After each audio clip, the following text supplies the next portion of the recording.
So I'm Paige, and today I'm going to talk about rewards in the classroom. So let's say you guys are walking on the street and someone comes up to you and asks you for directions.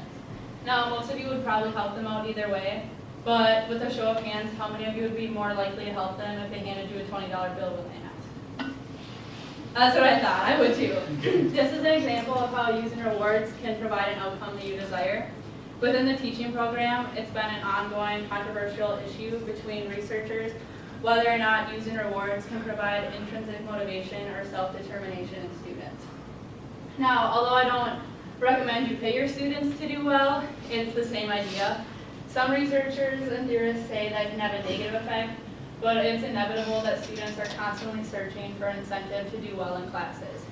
Whether they just find the class boring or they think that they just don't want to be there, they need something to make them want to do their homework and make them want to be there, like a reward.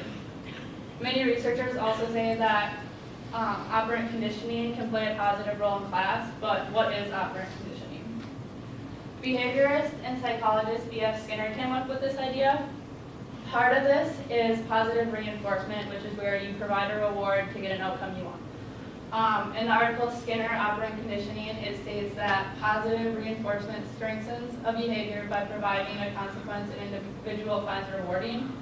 And the example that Skinner did for this was his experiment called the Skinner box. For this experiment, he put a rat inside of a box with a lever, and every time the rat touched the lever, a food pellet would drop down.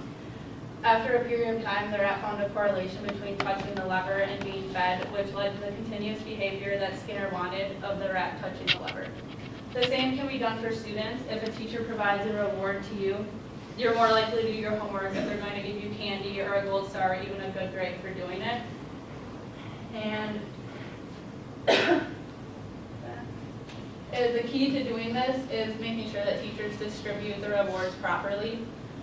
Researchers Edward Beasy and Richard Ryan claim that the way rewards are administered has an important influence in how they affect intrinsic motivation. So in this article, they said it's not simply enough to just hand out a reward to students. They need to be clear not only physically but verbally what they're being praised for.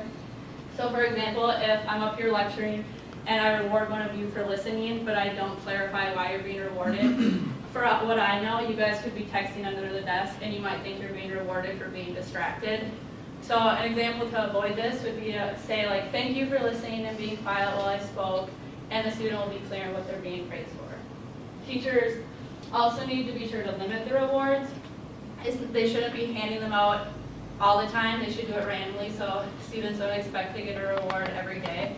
If they do this, it eventually will encourage self-motivation in students, and they won't expect to get anything in return. So let's see if you guys are listening to me.